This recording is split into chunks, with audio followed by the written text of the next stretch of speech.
Okay. Okay, we'll call this Huron County Library Board meeting to order, 9 a.m.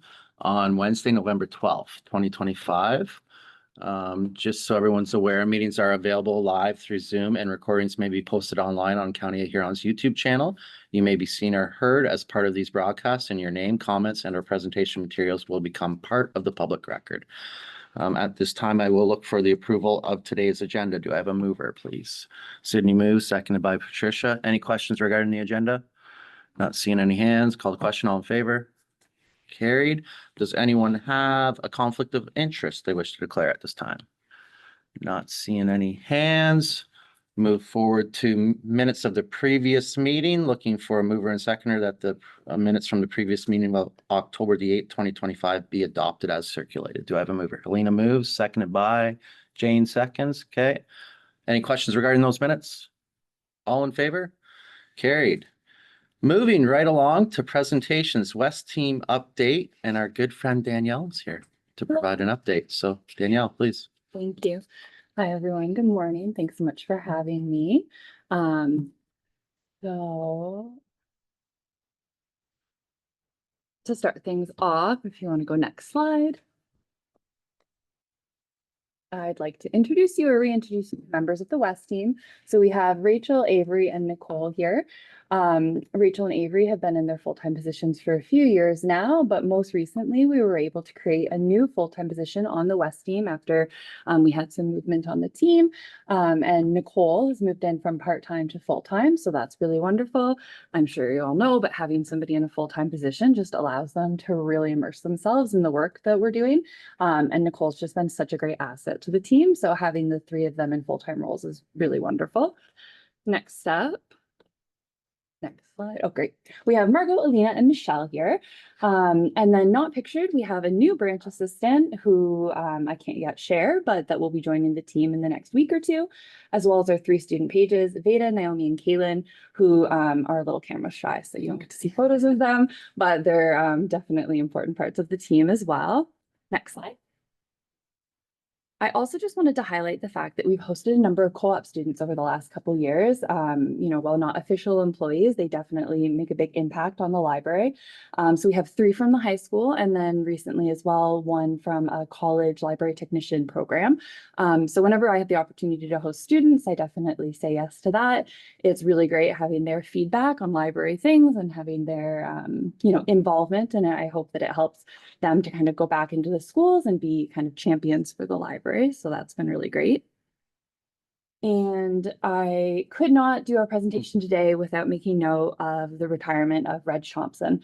I'm sure most of you know him. He has been working for the library for longer than I've been alive, and he is a staple in the community.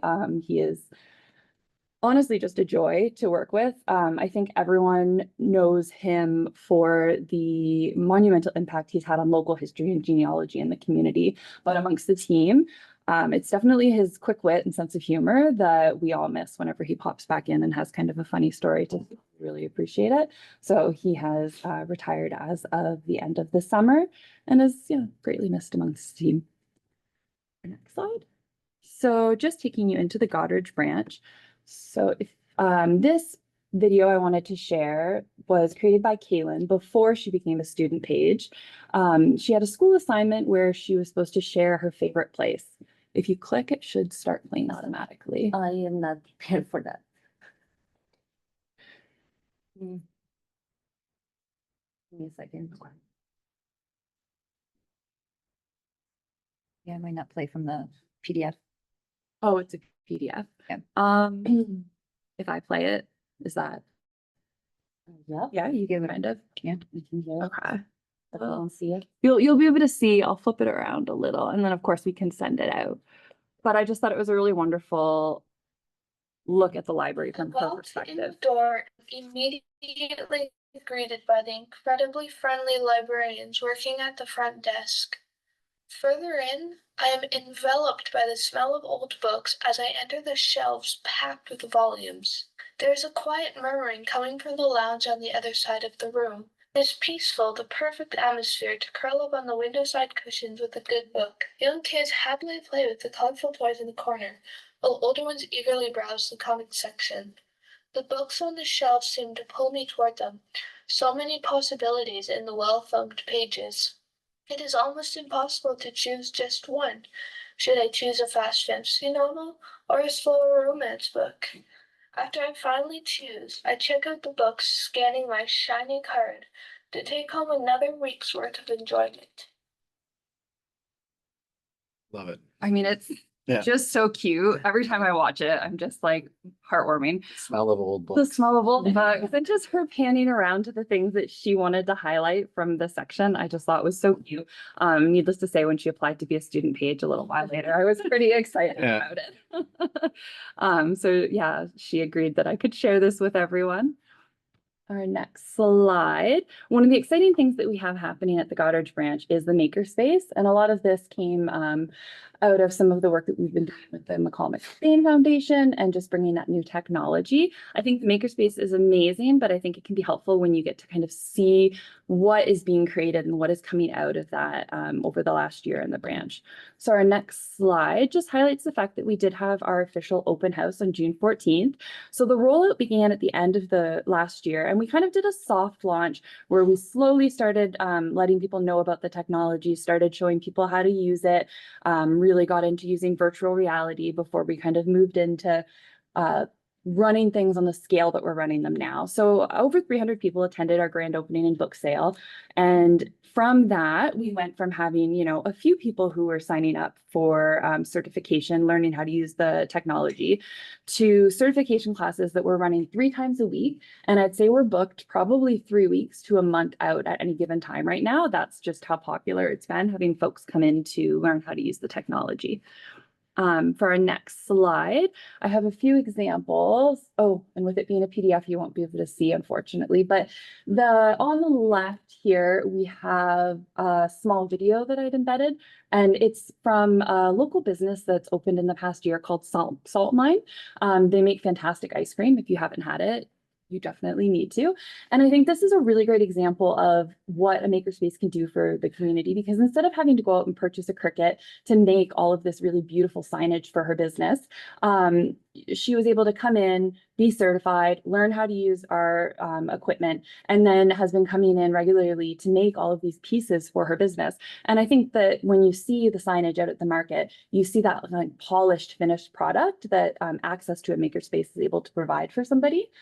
On the right here, we also have just kind of an assortment of some of the projects that we've run. So the earrings there were used with leather, the Cricut cut out the earrings, and then the back piece as well. And then all of these different elements, they're all used using the Cricut and the heat press. And so some of them are ones that we've had, you know, we've run a program and we've taught people how to use it.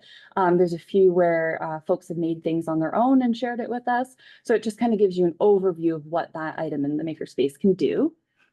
For our next slide, we have virtual reality.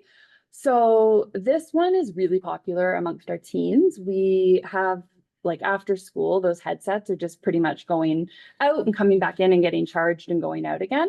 What's great about virtual reality is that it actually allows a lot of them to play in the same world together. So the 2 people in this room, they could be doing their own thing, but more often they're joining in a game together and playing.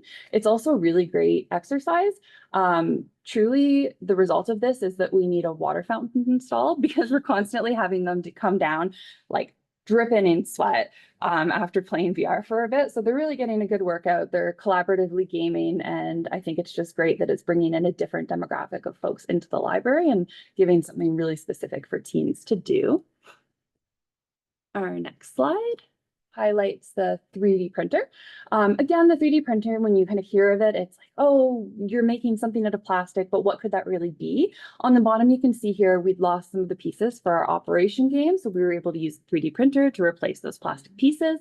There's somebody in the community who's using them to make molds to pour resin in for something for their business. So they're able to create their own design online using open source software, come in and use our printer to print it off, and then use that again to make something for their business, which I think is just really cool. This wouldn't have been possible without the support of Cody, who runs the 3D print store in town. He donated these to us, has come in to help service them when that's been needed. And we're looking at running some programs together in next year so that he can do a little more in-depth teaching for how to do that intricate design work that I'm not going to be an expert on. Our next slide. So, jump ahead a little. Could you go back?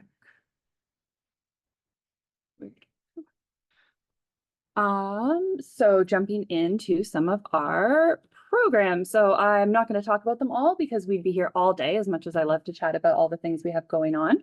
But I wanted to list a few there for you to check out. Next slide. And then highlight a few that I think really worked well with youth. So for a couple partnerships with the high school, we had the art club come in. They have a Cricut that had been donated to them, and they had been working on designing their own tie-dye shirts and using it to make the vinyl decals that went on it. Then they came in as a whole group and they used the heat press to finalize their shirts, make that product. Staff taught them how to use it. And then they also made some buttons and just hung out in the space and learned about some of the things that we had going on. So that's been really great. We have a regular class visit where we were working on using the Cricut to try and make some Vikings related stickers and swag for them. For our LGBTQ plus youth program, we made some shirts for Pride. There's a couple there, one that we made that was fitting in with the fairy tale theme, and then, you know, one that a youth made that was kind of funny there as well. And then of course, virtual reality, as I mentioned, is probably one of the most popular ones amongst youth. Next slide.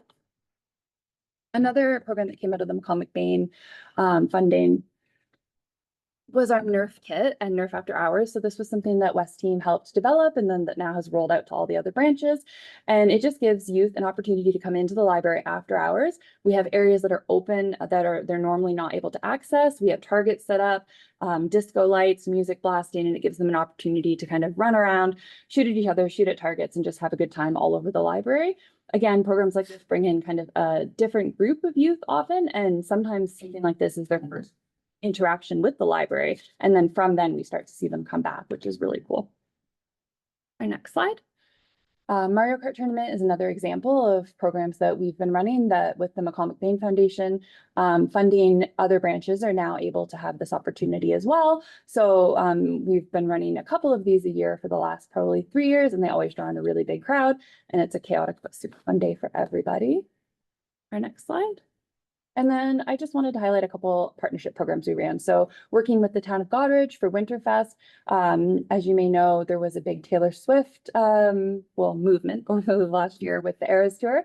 And so that was one of the main events for Winterfest. And then the library was able to support that by running different workshops on making the friendship bracelets, which was such a key part for the Eras Tour. What was really fun about this was that I knew about it in advance. So also, when I went to the tour myself in November, I was able to pick up a concert t-shirt, and we had that as a prize for all the kids that came out. So they thought that was pretty cool to come out and make all of these bracelets, have all the supplies there, and then go participate in the town's Winterfest program. Next slide. For Welcome Week, we worked with Immigration Partnership and complemented the webinar that they were providing with a multicultural dessert social, running kind of a meet your neighbors social. So people were able to come, have a lot of different treats, some coffee and refreshments, and just visit with one another.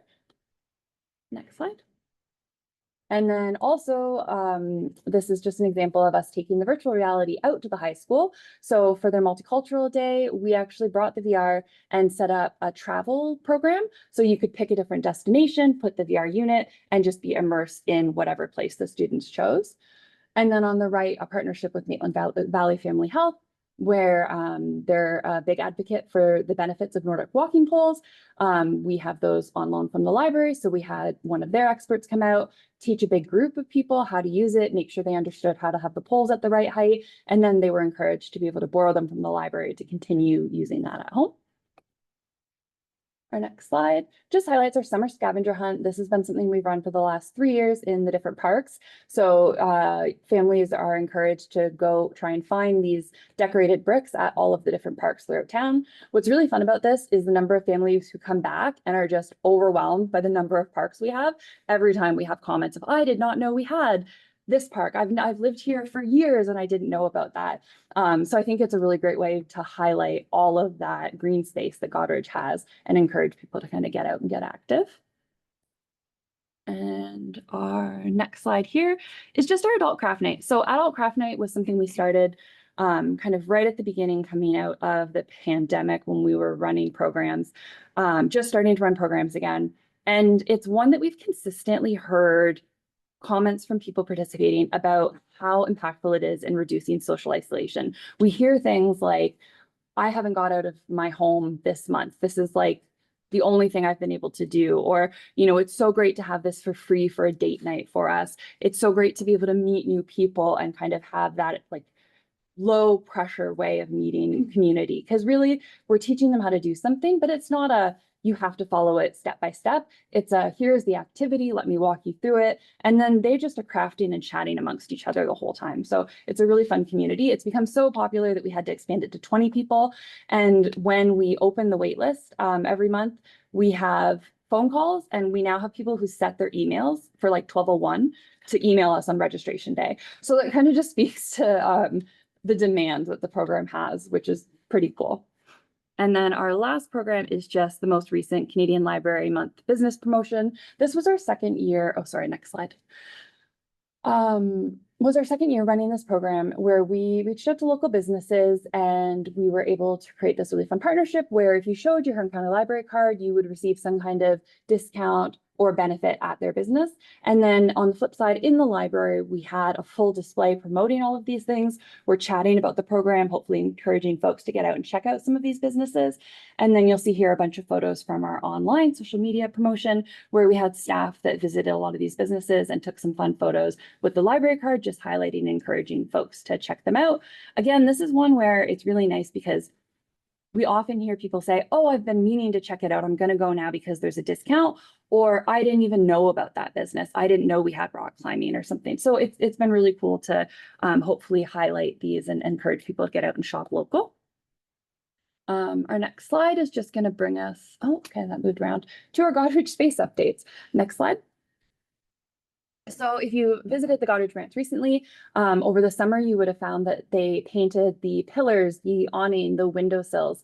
They've done a lot of updates on the outside of the building, and that's in addition to previously when we had a lot of painting done inside and some branch updates there. I can't really say enough how amazing the support and partnership we have with the facilities team is. Not only are they constantly coming out to, you know, do these little things to keep the branch looking the best that it can, but they're incredibly responsive. At this time, if we have, you know, issues with folks who are kind of sleeping outside or setting up encampments, the facilities team is really quick when we need that help to get things cleaned up because we're going to be opening.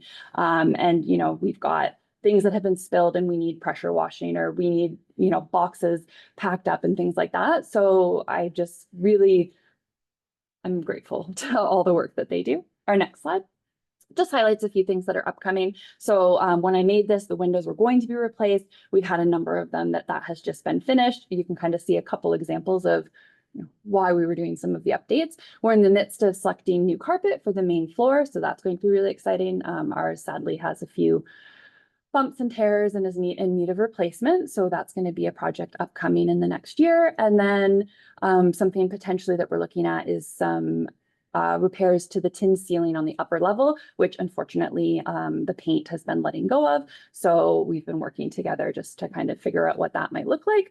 So that's something else that's coming for the Goderich Ranch. Our next slide brings us over to Bayfield. Again, just highlighting a few programs here, and then next slide. One of the fun ones that we ran in Bayfield last year was coming from a participation grant. So The community had applied for this grant. We also had applied for this grant and were encouraged by the recreation folks to participate as well. So for this, we designed a kind of scavenger hunt hike where you would go along one of the trails. We had all of these signs posted and you could answer questions, learning about different LGBTQ plus picture books, and then submit to win some prizes. We also participated in the Pride hike and were able to provide cupcakes. So there's a photo of a couple of us just participating in that hike. Next slide. As you might know, the Albion had some extensive renovations that were taking place, and they created a time capsule. So I just wanted to share with you the contribution that we made as the Bayfield location to that time capsule. Who knows when it'll be open, but when it is, they're going to have a really cool snapshot of some of the things that their local library was doing. Next slide. The Friends of the Bayfield Library makes a huge impact there. We have some really dedicated volunteers who do a lot of fundraising on our behalf, and they're the reason really that we're able to offer so many really great programs in Bayfield or bring in outside performers or programs for folks. Next slide. And finally, one of the programs that the Friends of the Bayfield Library worked on this past summer was a collaboration with the Bayfield Garden Club, where they worked together to completely redesign that space and turn it into a pollinator garden.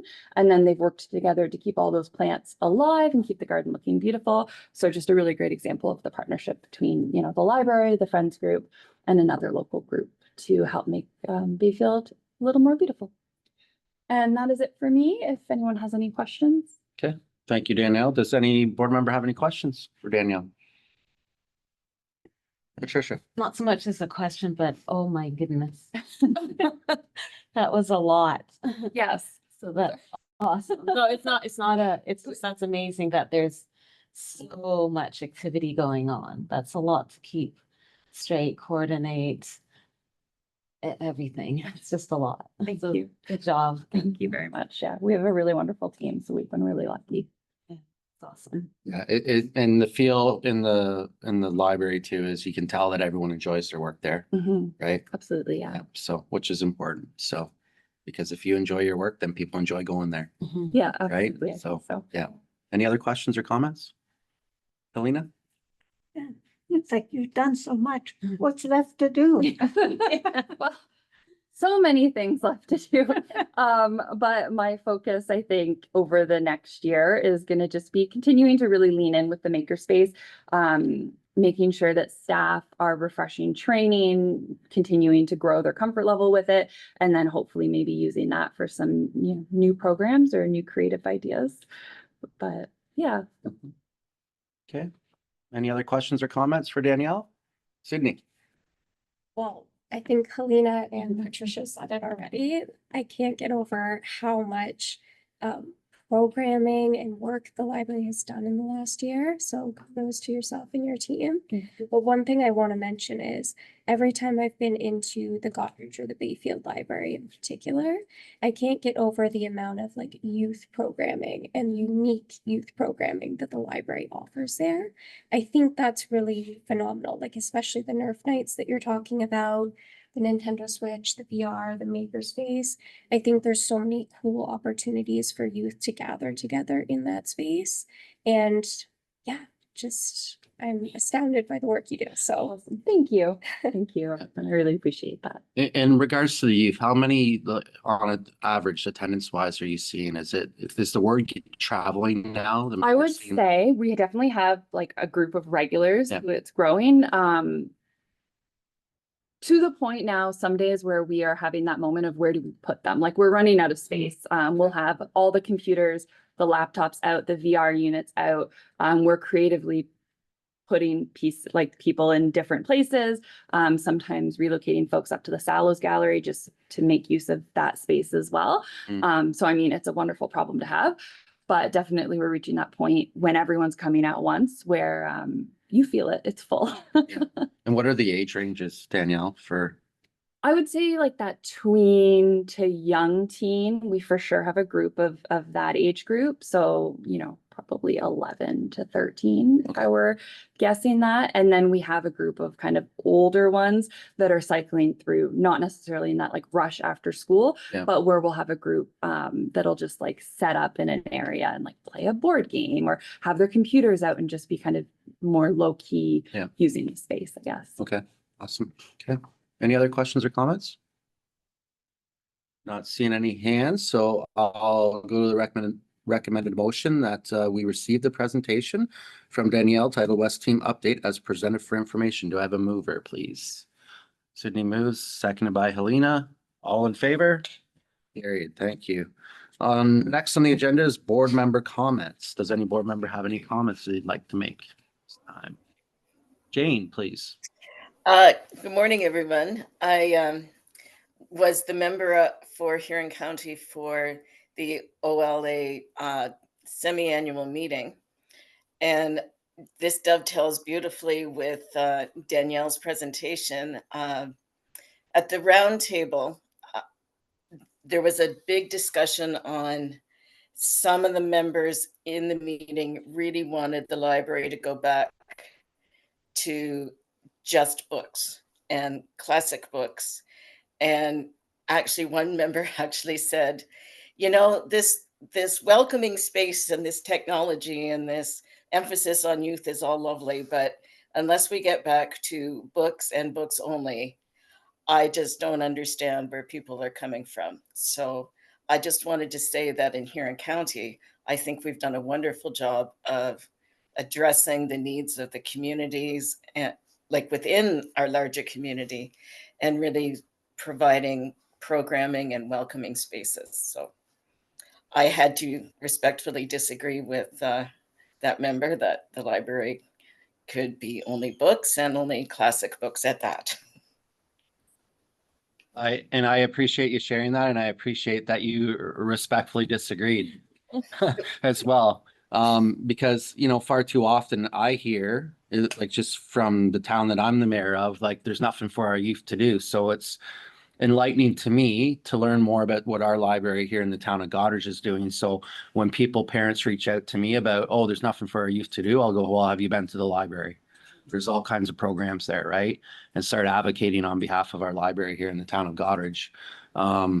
Because I think it should be welcoming for all ages, right? And I find too much that, you know, we've had discussions even at our ECDev level in regards to how do we retain our youth in the community. They're our future, right? And their voices should matter. So we should be listening to what their wants and needs are, right? So thanks for sharing that, Jane. Any other board members have any comments? Go ahead, Jane, sorry. That other member also was adamant that every branch in his particular library organization should have a complete set of Dickens. So it's important to remember it's not our agenda, it's the board's agenda that we need to keep in the forefront. And we've done a great job of onboarding members to know that. Thank you, Jane. Any other board members have any comments? Helena? I was really impressed reading that bridge report and how important the library is for vulnerable people. Yeah. People without access to high-speed internet, which in rural areas can, and people with limited resources, people looking for work, being able to print resumes, just amazing. Yeah. I'll share a personal story. My wife, you know, unfortunately had a stroke at the end of March, and she's still in recovery mode in regards to the issues she's having with her heart. So she's been into the library quite often, and I've never seen a person read so many books in my life. Right. But that's her outlet right now because she can't do a whole lot because of, you know, the quality of life that she has. But thankfully, she has books that she can read that can, you know, at least keep her motivated to be doing things. So there's also that as well. So, yeah. Any other board members have any comments? Okay, we'll move forward to reports from library staff. So number one is the monthly update, and Jenny is going to provide a monthly update. All right, thank you. Through you, Mr. Chair. I just want to highlight a couple of things out of the monthly report this month. September is a really busy one, and a couple of the really big highlights are Welcoming Week. And we hosted 5 Meet Your Neighbor Nights in partnership with the Huron County Local Immigration Partnership, as well as the webinar that Danielle had mentioned from Dr. Vidya Shah and the multicultural dessert social after that. And then the National Day for Truth and Reconciliation, we acknowledged that with events in each of the 5 town branches. And they were fantastic. If anybody was able to get out to them, we had beading. There was Chef Winona Sands from Howling Moon gave a couple of presentations, and then Sinead Cox from the museum did a presentation on treaties in Huron County. Exeter hosted a couple of the Main Street Arts Festival workshops. There was cartooning, and then the props and costumes, and then they were used in the parade that happened in Bayfield. The historical corner at the Alice Munro branch, that came from the North Huron funding that was initially meant for the North Huron Museum. With that closing, that went into the branch, and working with the local historical society, they created a great little corner there, and that was completed in September.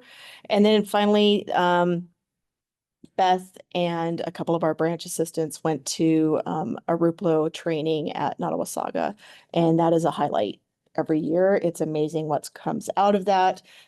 Great new ideas come into the branches after that.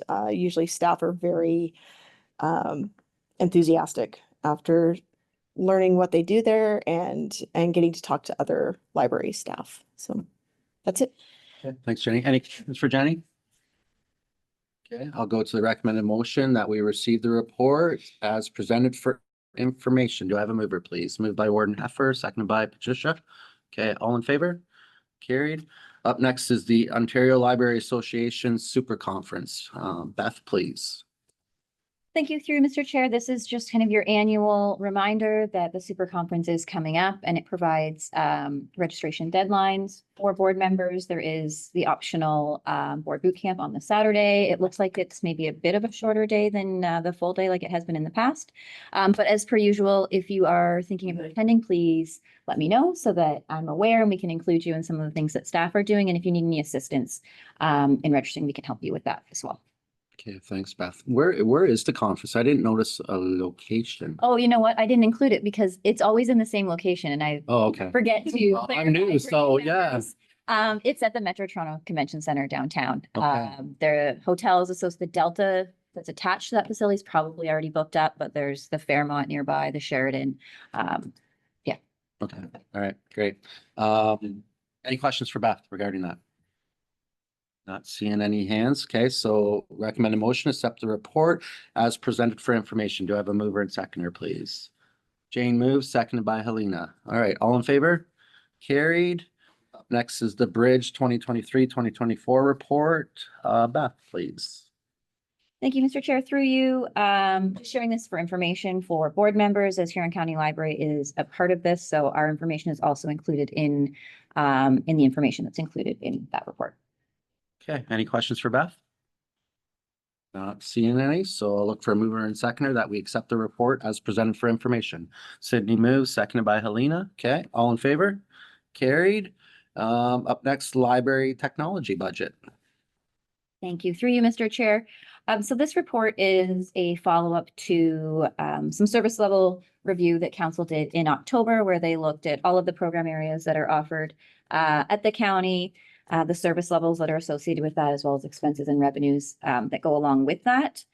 There was a request for more information about the library's technology program and if there were any savings there. This report does break down the direct costs associated with technology as well as the indirect costs. When presented to council, it was the total of the cost. So I thought it was important to break that down into the two amounts there. The report does provide several considerations of ways that we can look at and use our technology funding more efficiently. I think an important distinction is some of the core pieces of technology services that we provide, such as our computers, our printing, all of those pieces are levy funded. Some of the additional pieces that we've been adding more recently, like the VR, the crickets, those types of things are from external sources of funding, such as McCall McBain has been a strong funder of those pieces as well. This report will also be brought forward to County Council as follow-up to the service level review. Okay, thanks, Beth. Any questions regarding that? Helena? How do you see the technology funding in light of that bridge report?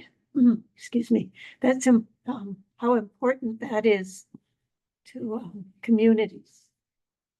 Yeah, I appreciate the question. And I think this was not intentional that the bridge report just happened to come out at the same time, but I think it is timely to be able to share those two pieces of information together. That it does do a good job of summarizing why the library feels that offering a strong technology component is so important. We are constantly looking at our usage. Do we need to add more public computers? Do we need to have more space for the public to use it? And we're going to a flexible option like having more laptops available. All of those types of things are considerations. And I think the bridge information will really help us inform how we're spending our technology funds. The last year was the first year we were a part of that. Currently there is, a staff survey happened last month, public survey is happening this month. So again, as we have more information to really inform the impacts and the needs, that will help drive our technology budget in a meaningful way as well. Any other questions or comments? Helena? One more is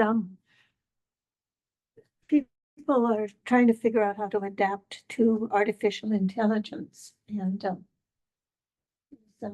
what is the library providing training or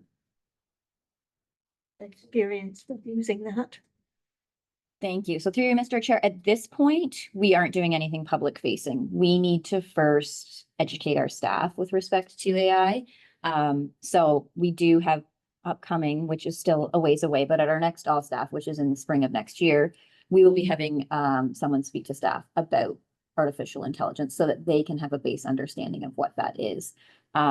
We have talked, again, this is looking further out, but there is Media Literacy Week every year in November. So this year we're just planning a standard digital campaign, but we've talked about next year offering more programming and things like fake news, artificial intelligence, how that can be used is certainly a topic of consideration of an area where we feel we should be looking at how we can support that. Again, I'm not sure at the point where staff would be providing that information or if we would be bringing in more experts, especially with the rate at which AI is changing. At this point, I'm not aware of anyone on staff that is fully into feeling like an expert on AI. So we'll probably be bringing in other experts to speak to the public. So we are moving in that direction, but it's going to take time. Thank you. Okay. Any other questions? Okay, move to the recommended motion that we accept the report as presented for information. Do I have a mover and seconder, please? Moved by Helena, seconded by Patricia. All in favor? Carried, thank you. Up next is school board partnership. Beth, please. Thank you through you, Mr. Chair. So this is again another follow-up report from the service level review that happened last month with council. So I did have conversations with some members of the public school board and also some email communication with other CEOs who are in partnerships with their local school boards. And the conversations did kind of indicate that any kind of sharing would take some time to establish, whether it was collections or space. And we did note that the school library collections in particular, they vary quite a bit across the board. So I'm not sure about the potential for further partnership there, other than we did note that if we have materials that the library is weeding just because we bought 12 copies when it was brand new and popular and we don't need as many, potentially the schools may be interested. They're not interested in anything that's out of date, obviously, or just isn't poor condition, but that's one way that we could help support the schools. That was an outcome of the conversation that we can look at. There are many instances of shared libraries, public and school libraries throughout the province that we can look at. And the feedback from that is included in the report. A couple of just pieces that the school board was able to clarify for me locally is there is mention of problems with snow removal. In Maitland, schools are still open if the buses are canceled, so that would not be a concern. Here they indicated. And also just in the report, one of the people I spoke with, Christine Allen, I miscorrectly labeled her. She's not a librarian. She is a technical trainer. Thanks, Beth. Any questions for Beth regarding that? Alina? I can see where, sharing materials or being able to provide some materials to schools would be very valuable, but, there are things that are irreplaceable, such as Brookside School. There's no Huron Public Library in that area. They're closer to Lucknow. Mhm. So do they get left out? Or how would collaboration between school libraries and public library work? Through you, Mr. Chair, it's not something we've looked at extensively, so I think we would need to have those conversations. We do somewhat have each library, not partners, but works with the local schools. So for example, calling all 3-year-olds, which happens at all of the schools across our county, certain teams take care of certain libraries. So there are those existing connections. Additionally, if we were to go down this path, it might involve conversations about where is the greatest need, because it was identified that there is a lot of varying need. So if one school seems to have a more strong collection, we could look at potentially, if we are getting rid of materials, focusing on the school libraries that need more of the materials. But it isn't something we formally looked at. That was just one comment in the initial conversation that we had. Thank you. Any other questions for Beth? Not seeing any. Okay, I'll move to the motion that we accept the report as presented for information. Do I have a mover and seconder, please? Moved by Sydney, seconded by Jane. Okay, all in favor? Carried, thank you. Up next is potential fundraising campaign. Beth, please. Thank you. Through you, Mr. Chair. So the report summarizes a lot of the conversations that have been occurring with respect to a potential fundraising campaign at the Goderich branch. As outlined, there are some concerns with the project. Just with the capacity of the library to support a fundraising campaign and the resources that would go into that, specifically if it is focusing on a single branch when we are a county system with multiple branches. And we wanted to be sure about the strategic alignment if we're investing time and energy into a project like that. Some of this is mitigated by the community member who offered to run the fundraising campaign. We would need to be mindful that there may be challenges with a third party running a fundraising campaign, and I think it would be important to have a strong MOU in place if we proceed. The staff resources at this point that would be involved are outlined in the report. And then if we proceed, further conversations about if there are costs associated, such as printing and those types of things, would also need to be determined about who incurs that. But happy to have any questions or feedback from the library board on this one, for sure. So any questions for Beth? Patricia, please. So it's super interesting, and the letter that I can't remember her name. Tiffany. Tiffany Yeah. wrote is she's obviously passionate about this, so you don't want to dissuade or dampen any of that. I think it's amazing. I just am feeling tentative about it. So I don't have a super deep thought-provoking question that will crack this all open, but I'm just I guess one of the things I think about are the inequities countywide that comes from being in a small town of Belgrave, and then my hub is Wingham. And what is afforded, for example, not to highlight anything bad because it was amazing, but in your presentation, which was absolutely amazing, so that goes without saying, Goderich took up 95% of it, and then it was Bayfield, right? Because it's a size difference, right? So Goderich is the location that will get most of the attention for logical reasons. It's not so much question as I don't think that's a good reason to not do it. I think it's awesome to look into new ventures as we talk about funding crunches and stuff that we are facing. It's just I'm not sure how you navigate all of that potential perceived inequities. Because my kids went to Maitland River Elementary School. Parent council there is amazing, has been amazing. We fundraised for our outdoor, Maitland River and Effie Medill fundraised for our outdoor playground, upgraded the track. There was tons of work over a number of years, but we raised the money, and our parent council at Maitland River has always been very good at raising money. But that's not always the same for every school, right? So then you see those different inequities there. How do you mitigate that in a situation like this? That's where, I guess, where my concerns are. I'm not saying don't do it. I think you have someone who's super interested, and we need to find ways to make things more affordable, so that they can happen. But just wondering what the challenge of that, how do you manage? Is this kind of like a first off, Beth? Like, since I'm new to the board, have we had other people come from different municipalities where libraries are and say, hey, we'd be willing to fundraise to improve a certain section of the library, or is this just a new thing?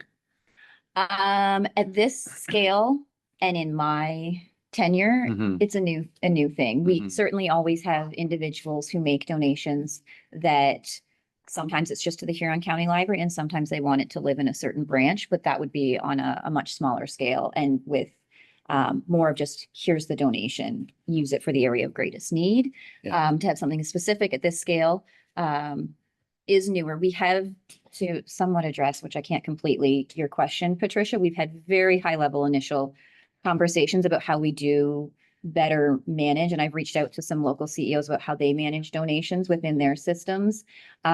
Because it's going to happen that there's just some branches in a multi-branch system that just generally have more people who donate. And is there a way that we can offset for those branches that don't have that same level of support with some of those more generalized funds that we receive, and use that as a way to somewhat offset the inequities? I think they will always be there to a degree. That's an initial kind of thought and discussion that we've started to consider as well. And this is specific too, right? Like this is towards specific area that she's looking at, which is different than potentially a general fund that you can then disperse accordingly, potentially. So I'm not against it at all. Yeah. I'm just concerned about. That's good comments, because it is difficult to navigate through, and you definitely don't want to say no to anyone, especially if they're willing Mhm. to do the brunt of the work as this particular person is. But I'm just curious, like, would it be better to defer right now and see if Tiffany's available for our next meeting?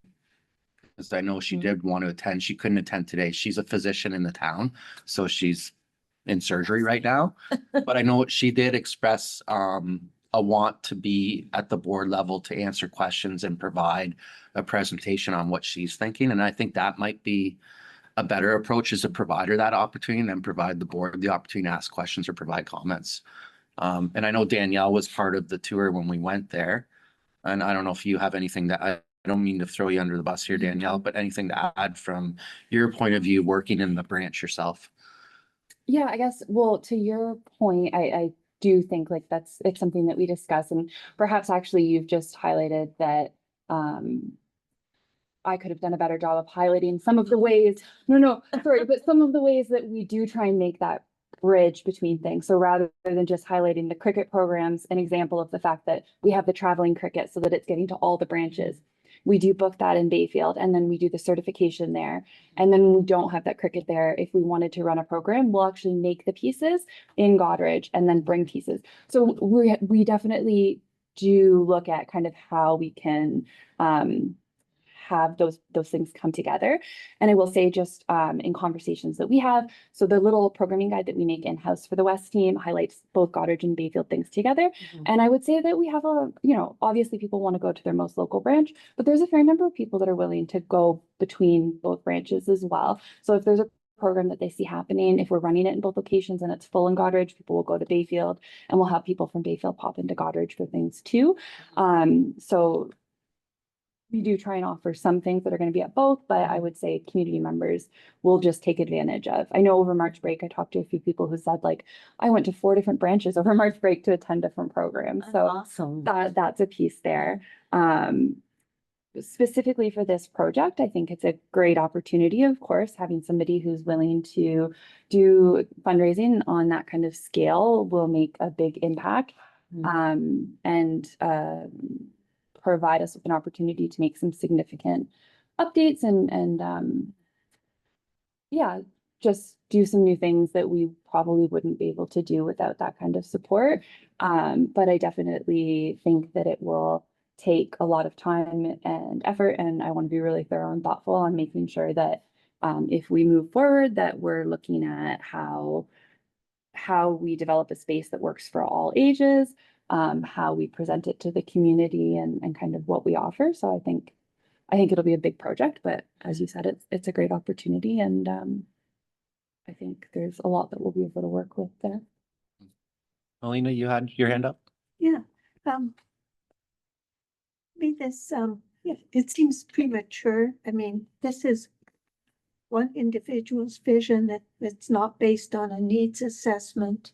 It's not based on an exploration of what the Y offers. And there's a program that she refers to that runs from 9 to 11, whether that could be expanded.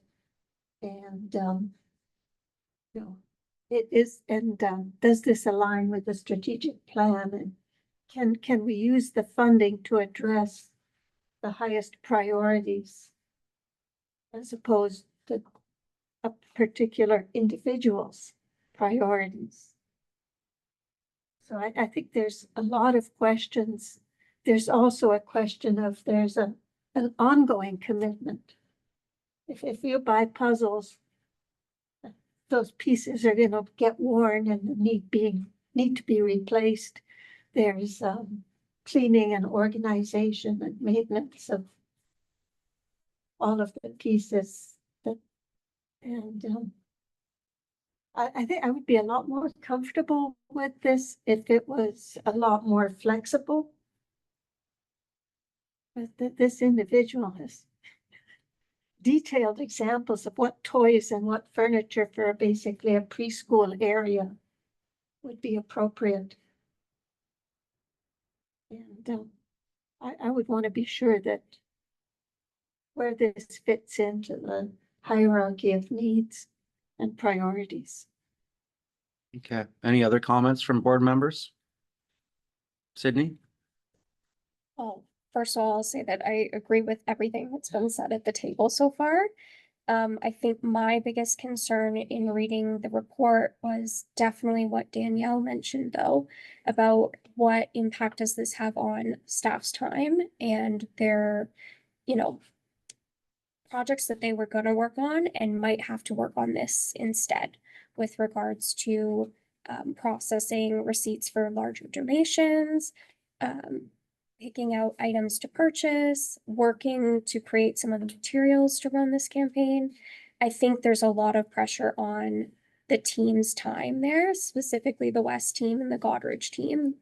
So from my perspective, I would also love if, that branch in particular had some input into what does this look like for us? Would this be doable? Is this something that we're receptive to? Not to again put you on the spot here, Danielle, but that was my biggest concern. It's an exciting opportunity, and I think that it would be great to have additional funding, especially towards youth ventures, which does fall mostly in line with our strategic plan. But I would be ill-advised to say from my perspective, yes, let's do that without considering the impact that it has on that team. So I don't know if there's a way to even bring that back and have a smaller discussion with that team and say, what does that look like? If it's better to meet with Tiffany at a December meeting first and then have that discussion, I'm not sure, but that was my biggest concern in reading the report and something I would like to bring up, so. Okay, no, and all good comments, and I think we're not there yet to approve this. I think what we need to do is maybe get a staff report from the Goderich branch staff, have a better understanding what it means for you, the pros and cons, I guess. Yeah. And then invite Tiffany to our December meeting so we can ask her questions and she can provide some, you know, what her thoughts are, because maybe she has more thoughts if she hears our questions of how we can work together here. I would hate to shut this down, but I would totally, you know, I think we need to show someone that's willing to do some fundraising and maybe improve on some of the areas that we're willing to work with them and have those conversations with the actual person. Right? So Patricia, please. I agree. I don't think we should shut it down. I think, in fact, she could be inspirational Yes. to others, because maybe people have thought and no, they've got their set way of doing things. This is not something as an outsider I can come in to do. I was thinking about policy as well. Maybe if this is potentially a way of the future, I don't think we're going to be run over with a ton of people wanting to raise $50,000. But who knows? You can always hope. But I think it is something interesting to think about within our policy, how we add it, like just a grander scale, I guess, or more removed scale, how we address some of the issues and concerns in something like this while not turning people away. Because we spent a lot of time, you did an excellent job talking about how we welcome people into our space all the time and all the creative ways we do it. And we're not just Dickens and that sort of stuff, right? We have a variety of ways of doing it, which is excellent. It's one of the things that blew my mind when I first came on the library board, just how open and accepting it was. So I think we need to have that attitude towards this too. We just need to find ways to make it work within our framework.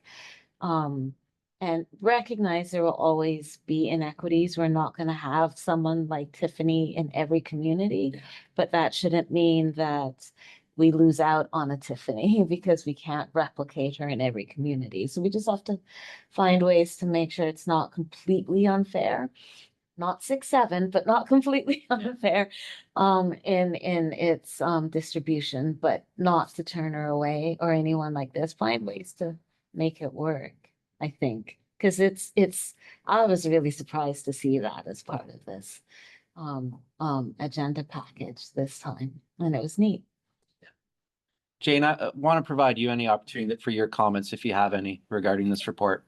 I agree with everything that's been said throughout the discussion. I had the same kinds of wonderings, how and who's going to do the work and what does it actually look like. So I'm pleased that the other board members are having the same kinds of wonderings that I did.